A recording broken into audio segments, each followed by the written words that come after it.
It's February, the month of love, and also crippling loneliness. And I thought, what better way to celebrate this month than by talking about the love story that has been rotting my brain for the past few months. The 100 Girlfriends Who Really Love You. This series has enraptured me since episode 1 of the anime, to which I quickly went to the manga and got caught up on the most recent chapter, as of the recording of this episode being chapter 164. It has become an unhealthy obsession, and I figured the best way to deal with it is to make multiple videos talking about the series through the month of love. So, join me in this first of 4 videos where I talk about the series, with this first one being where I try to predict how season 2 of the anime will shape up, what will get animated, and what will get cut. In order to think like a producer for a show making an adaptation, first we need to get a general grasp of the series we're dealing with and how it's formatted in the original material. That way we can start focusing on what needs to be included, what can be excluded, and the leftovers. One big plus that the anime adaptation has given us to help make this a little bit easier on us, minor spoiler for the end of season 1, and while I'm at it I might as well also mention this video will have minor spoilers for chapters 23 to 50 of the manga going forward. At the end of episode 12 we got an anime original stinger that shows off the next set of girlfriends that we will be meeting in the next season, those being numbers 7 through 11. Kurumi Haraga, Mei Meido, Ikosuto, Mimi Utsugushiisugi, and Maybe Kakuri. Knowing which girlfriends will be introduced gives us a nice set of parameters of chapters to work with. Now that we got all that sorted out, we can now filter these into what kind of chapters they are, so that we can deduce which ones are necessary and which ones may be expendable.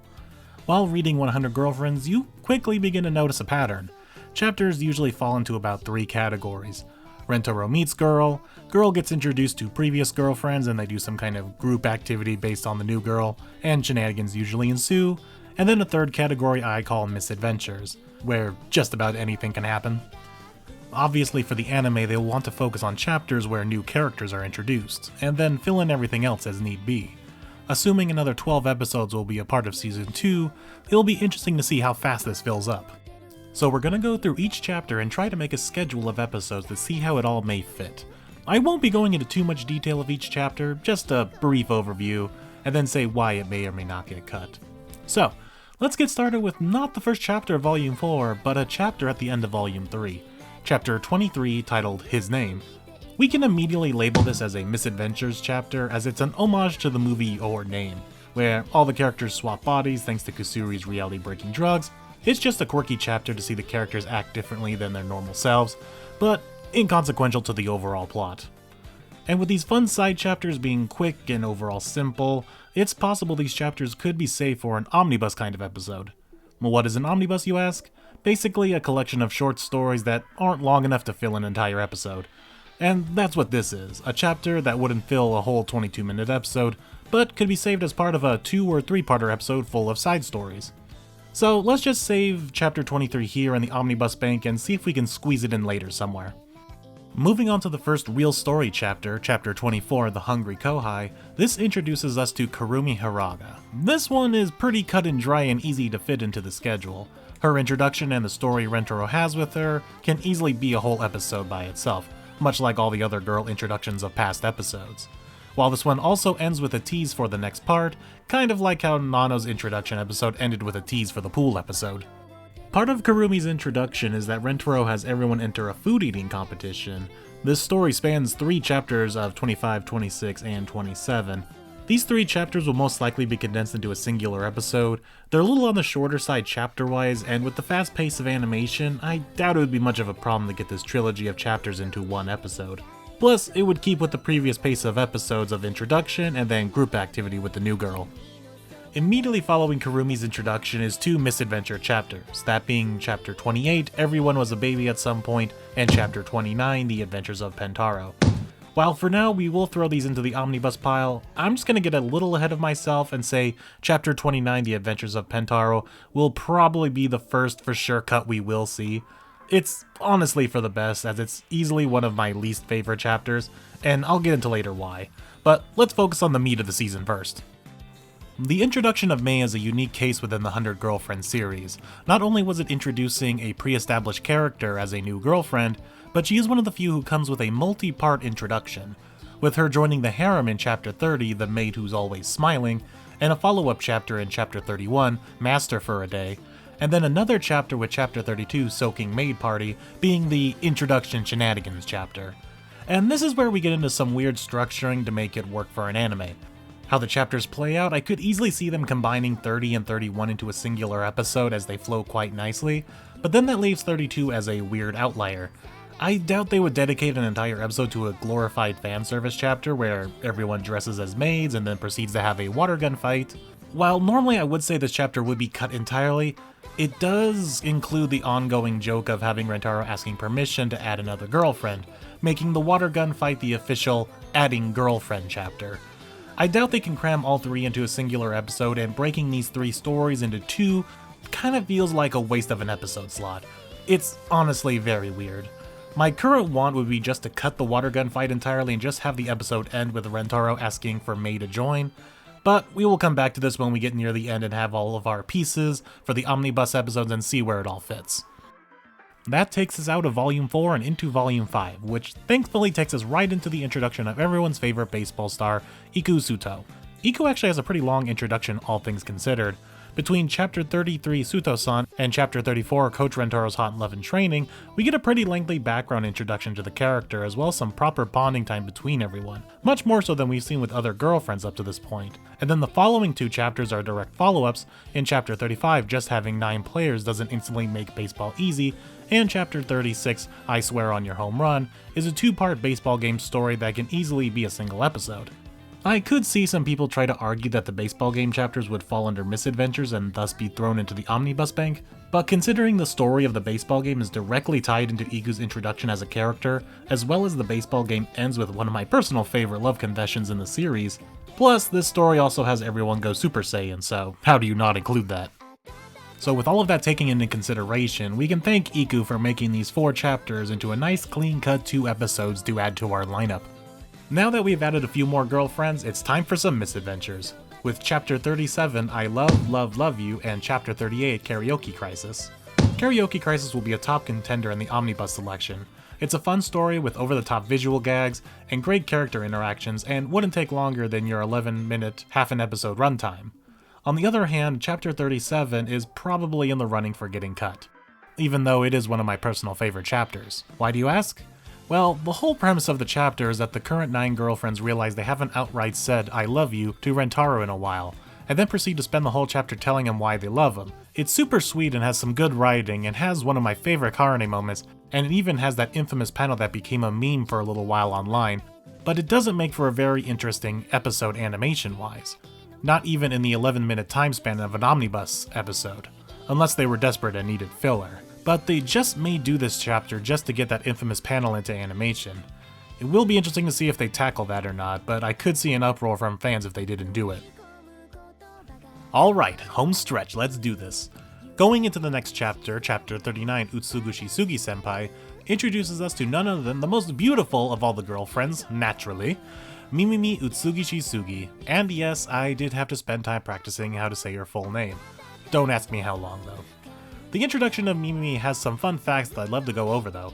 Firstly, the most obvious, her being the big milestone of the number 10 girlfriend, one that they even acknowledged in the chapter itself. But beyond that, she is also the first and only girlfriend so far in the franchise to be introduced to another girlfriend before the rooftop meeting that usually occurs. Yes, you can kind of count Mei's introduction as also beforehand, but that's kind of cheating since she was a special case of being around the group as Hahari's maid before becoming a girlfriend. Whereas Mimimi is the only one still as of the current chapters and count of 28 girlfriends to encounter another girlfriend while being on a date with Rentaro, before being added to the group in the ongoing school rooftop scene. It's just interesting to think that this has only happened once so far in 164 chapters and 28 girlfriend introductions. Nano and Shizuka just so happened to be at the mall where they were having their date.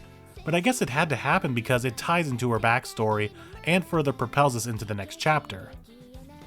Much like the other introduction chapters, I could see the entirety of Chapter 39 being an episode of itself, especially because it can leave off on the same cliffhanger that the manga did, leading to Chapter 40, Unforgotten Bygone Days.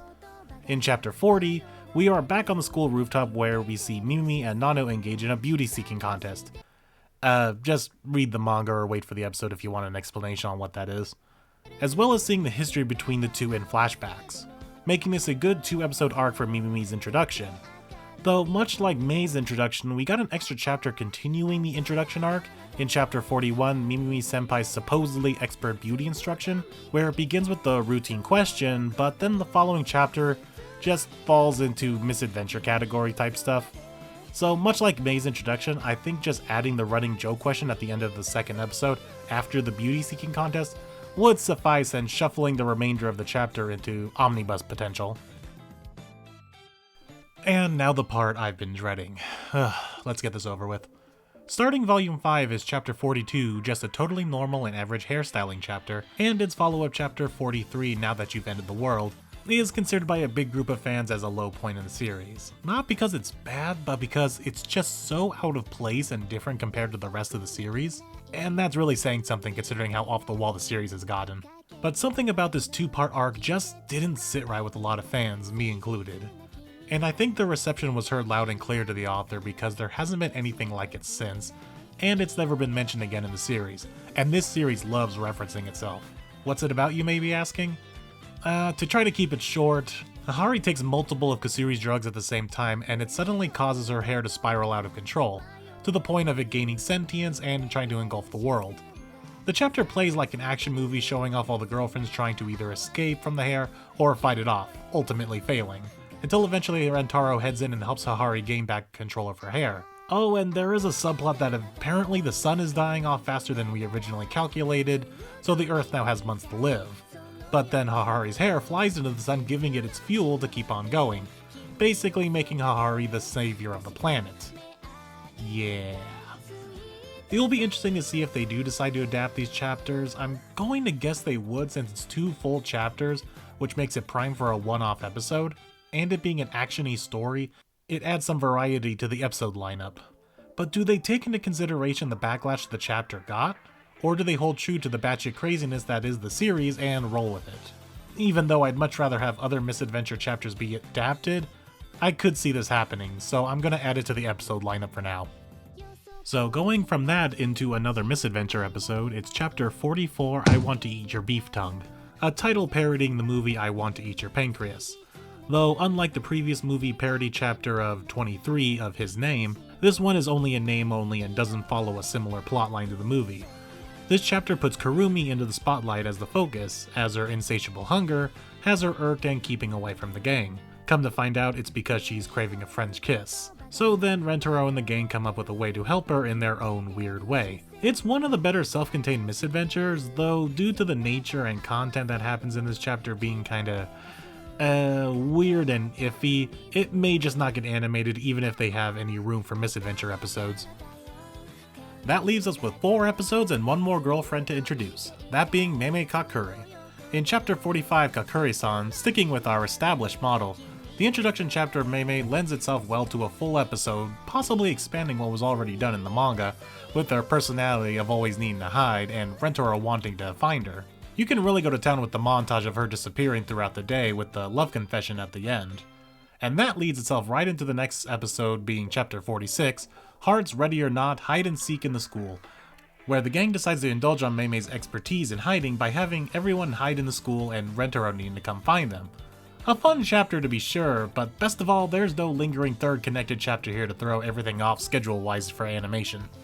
You know, when I started writing the script, I thought we'd have so many blank spots in the episode lineup that we were going to have to get creative with how to fit in a lot of the misadventure chapters somehow. But moving on to the end here, that doesn't seem to be the case.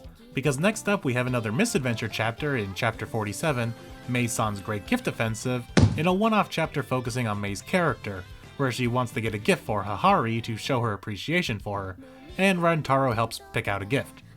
And really, that's it. Not much to this episode, or chapter if we want to call it, except a fun shout out to Chainsaw Man, continuing the running gag of this series calling out to other anime and manga constantly, which I will discuss in another video. So we'll just have to throw it in the omnibus pile for now and move on to the final part. Ending Volume 6 is a 3-part arc of Chapter 48, 49, and 50, all named Tsundere Lost, Tsundere Recovery, and Tsundere Beloved, which is a Karine-focused arc and her dealing with her major Tsundere personality and her place within Rentaro's family. I won't go too much into it because I do like it a lot and think it's a well-written arc, probably one of the better mini-arcs of the series, so I encourage you all to go read it or wait for the episode. It's definitely a great way to end a volume, and especially a great way to end a season with a deep dive into a character with an emotional arc, with all characters involved, that can easily go from 3 manga chapters into 2 episodes worth of content. And it even has a spirit bomb for good measure. Okay, no more spoilers besides that. And just like that, we suddenly have a full 12 episode lineup. Like I said earlier, I thought we would for sure have an episode or 2 of blank spaces that we would need to fill in with an omnibus collection of smaller stories to fill in, but looking at the lineup at the end of writing the script, look, it's all full. And I honestly don't think you can really do much about it. The chapters introducing new girlfriends and the following story focusing on them, integrating them into Rentaro's family are essential. And when you include those, you're left with almost nothing left over. The only thing you could possibly change is removing the hair episode, and when we do that, we do possibly have one space for something else. But as much as a lot of people don't like those chapters, it's just wild enough that they may want to do it because, who knows, maybe it's better in animation. Though the story itself isn't very good, but this would also give them an action-y episode to spice things up, like I said earlier. Since the closest we had to one this season would be the food eating contest.